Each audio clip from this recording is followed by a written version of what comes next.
Hey YouTube, this is Resmus Park Fan 62.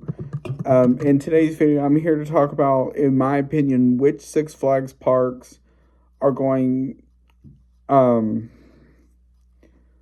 what their status is going to be as of now. And please note this is just my opinion, of course. Now there are some of these where I'm not entirely sure.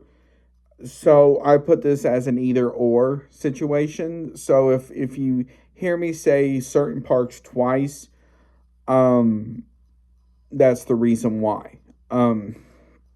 So Six Flags just had their quarterly earnings call. This is the first official quarterly earnings call under the Six Flags Corp banner. As when they had their first one, because they merged in July, which was right in the middle of that quarter they were in. So I think some of that was more on the lines of both companies at the time. So this was the first official quarter under the Six Flags Corp banner.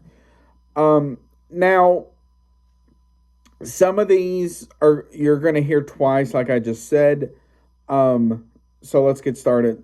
For the ones that we know officially are going to stay at this point, Kings Island and Cedar Point. Those two parks in particular bring in a bunch of people a year. I think Cedar Point brings in like 3 million visitors a year. Kings Island brings in maybe around half that, give or take.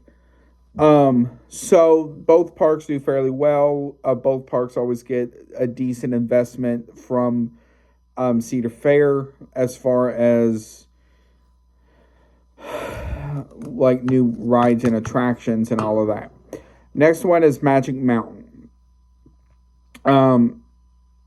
Like Cedar Point and Kings Island, they always get a good investment from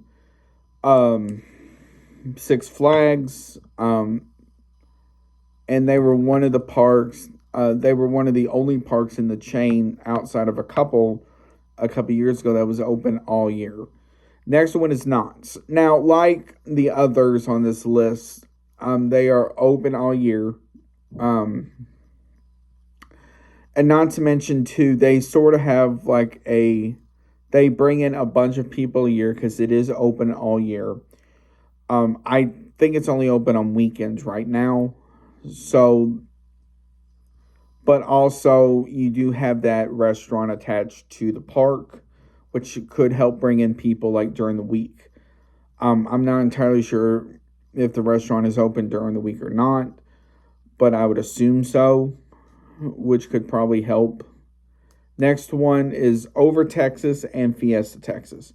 Now, these two parks in particular have been getting a decent amount of investment from the chain over the last several years. And that is because Fiesta Texas has been known to start certain trends in the chain with certain things, like Island Rattler and some other stuff. Plus, Fiesta Texas really isn't your typical Six Flags park. It doesn't really have too much when it comes to like the DC and Looney Tunes theming. While it still has it mixed in the park, it's just not that like copy and paste that you see at other parks. Mexico is another one because Six Flags Mexico is in Mexico City. I believe that is open all year. The good thing about it is I know Six Flags, it sounds like Six Flags wants to put more into this park, but because of certain things, they may or may not be able to. Next one is Canada's Wonderland. Now, this park in particular is the highest visited park in North America. And they typically will start a lot of certain things, sometimes for the chain or just in general. So the next one is Great America. Now, this one is outside Chicago. Um, and this does get a pretty good amount of people a year. Um, so they just added a Giga Discovery, similar to like the one at Six Flags St. Louis. Um, so, and the next one is Great Adventure. Now, with Great Adventure, it is an interesting point to this because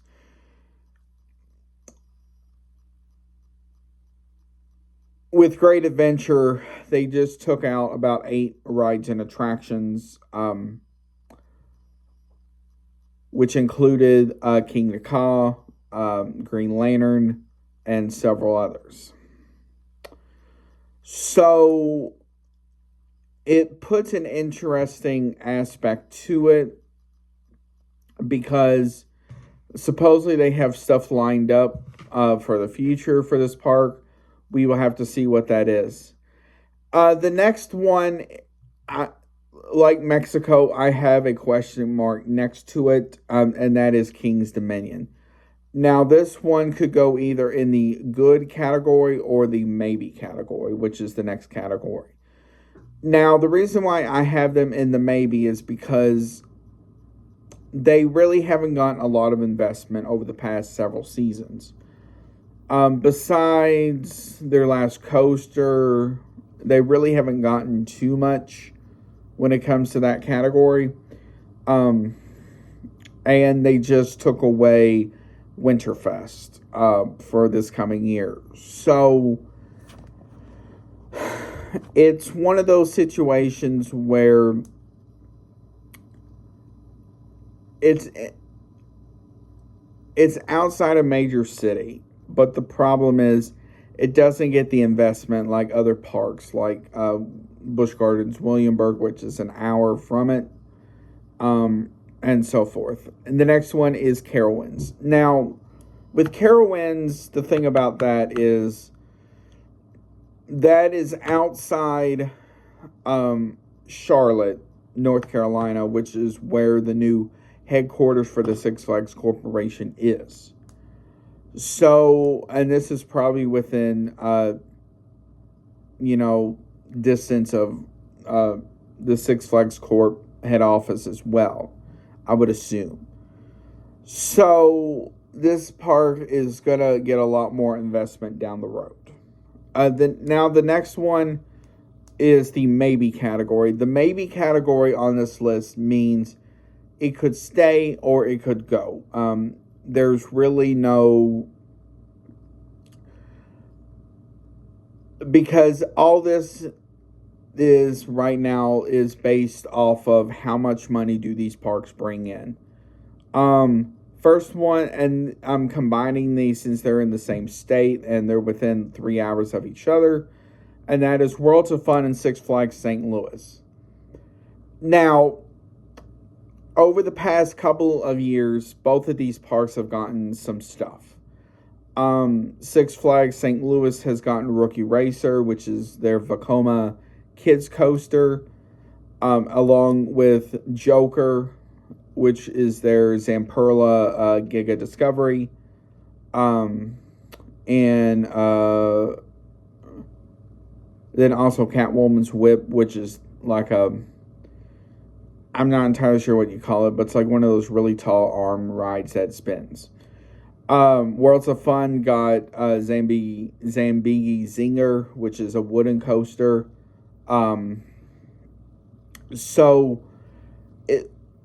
Both of them have gotten investment over the past couple of years. If you look at it from a financial standpoint, does the cost of Rookie Racer, the Joker, and Catwoman's Whip equals Zambigi Zinger? I'm not entirely sure. But it's one of those things where I think both parks do get a good attendance a year. But at the end of the day, it's all about how much money do each of these parks make. The next one is Michigan's Adventure. Now, with Michigan's Adventure, this one is going to fit into the category of maybe or gone. Now, the reason why I say that is this. Cedar Fair never really put much investment into this park whatsoever. It was always one of those things where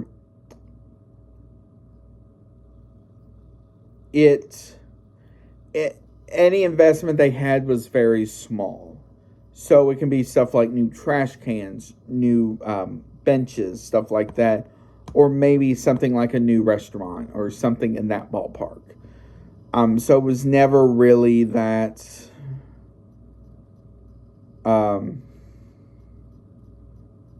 big.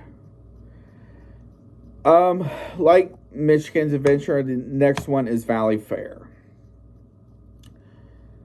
Now, the thing with Valley Fair is this. This is partially where Cedar Fair got its name. But the thing about Valley Fair is it... Oh, I forgot over Georgia. The thing about Valley Fair is, as well, is...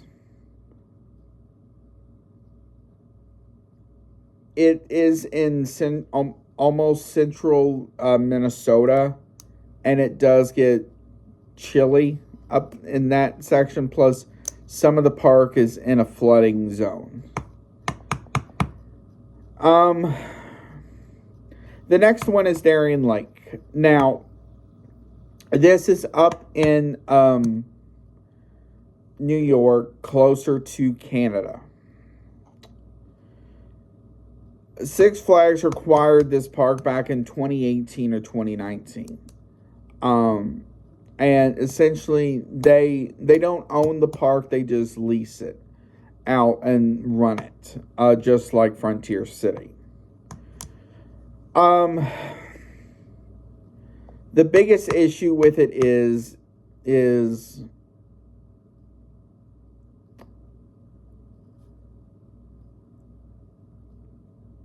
Six Flags doesn't really do a lot with these two parks. They run them and stuff, but they don't really put too much into these parks. I think I can't remember which one of them got a Larson Super Loop a few years ago. But besides that, there's really nothing major that's gone into them.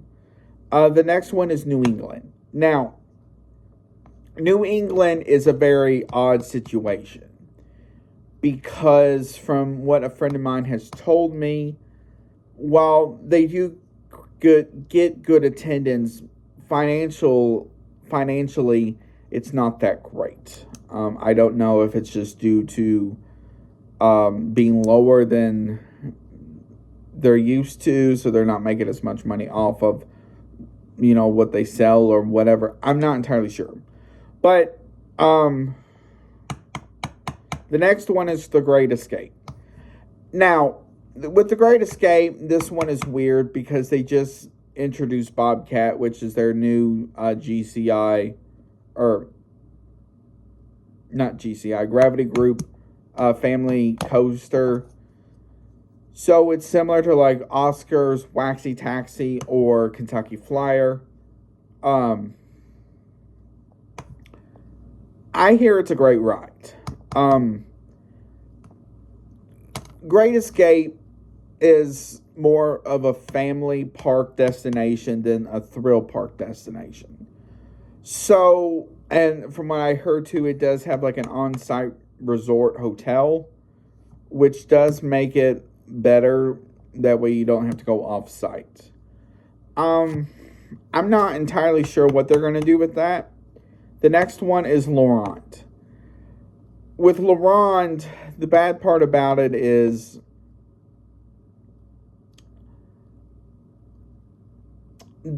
Six Flags doesn't own the park. They just run it. And from what I understand, they have a contract through like 2065 or some long time, that's still like over 30 years. I just don't know if Six Flags wants to keep running something where they may make a decent amount of money off of, but do they want to keep this park and still don't put anything in it? The next one is Discovery Kingdom. Now, from what I understand, the new Six Flags Corporation is not very thrilled with parks that include wild animals like Discovery Kingdom.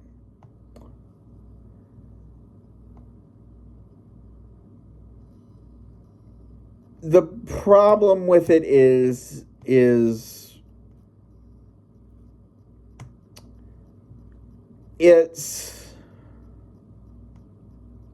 they can't get anything huge because they are in a height restricted area.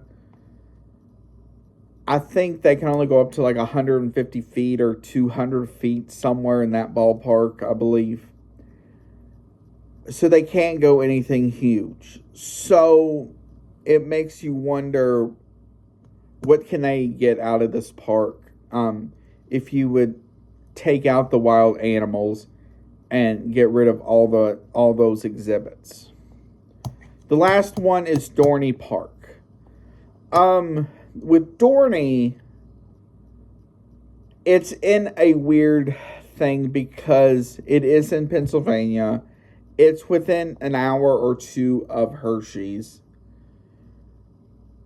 And they just got a brand new dive coaster.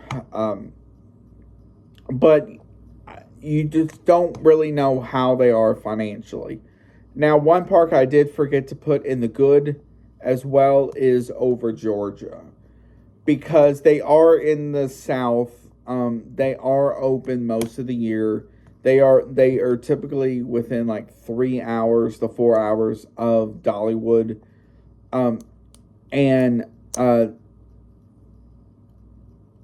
So you can get people from Dollywood as well as other states like Georgia, North and South Carolina, Mississippi, Tennessee, Kentucky, sites like that.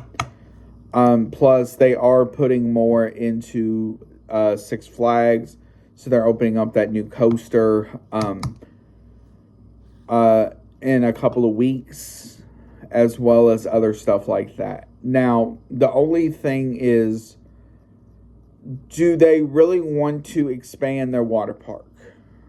Because with their water park, from what I've seen, it's very small. It's only a lot of your traditional water park stuff. So it has like a wave pool, a lazy river, a few slides, stuff like that. We don't know. Now we go to the gone category. Now I am going to re-say a couple of them. First one is Six Flags Great America. Now, or Six Flags America, not Great America, I'm sorry.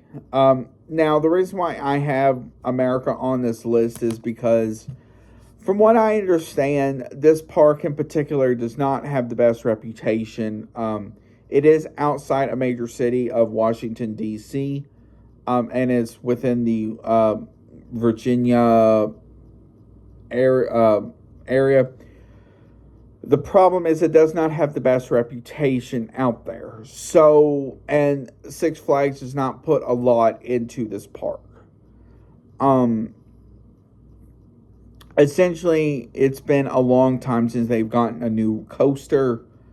And essentially their last coaster was a conversion of Firebird into a sit-down from a stand-up. It makes you wonder if they really want to keep this park, because from what I understand, the land is the park sits on is very valuable, and they could use that for more housing or whatever. The next one is going to be, like I said, in the maybe category, Michigan's Adventure. Now, with Michigan's Adventure in particular, they don't really put a lot of investment into this park. So while it does bring in a decent amount of traffic coming through a year, and people buy food, they buy merchandise, and so forth, you have to wonder how much more can you do that before people start being like, why should we go here? The next one is Valley Fair. Same reason. They don't really put a lot of investment into this park. Now, Darien Lake and Frontier City, the biggest thing with those parks in particular is they don't run those parks; they lease them out. So you have, and they don't, and there really hasn't been much added to those two parks since they got them back in 2018 or 2019. The same with Great Escape. Now, last one that we can know is confirmed at this point is California's Great America. That is on a limited time as well. It's either going to close either after next season or either after this season in 2025 or after 2026. As they did announce that there's special events like Halloween Haunt, Winterfest, and Grand Carnival have all been canceled for this year. Typically, when that happens, a lot of stuff is starting to leave and going toward other parks. So that is my list of parks that I think are either good, on the fence, or gone. I want to hear from you guys. What do you guys think? What parks are you think good? What parks do you think are on the maybe category? And what parks are in the gone category?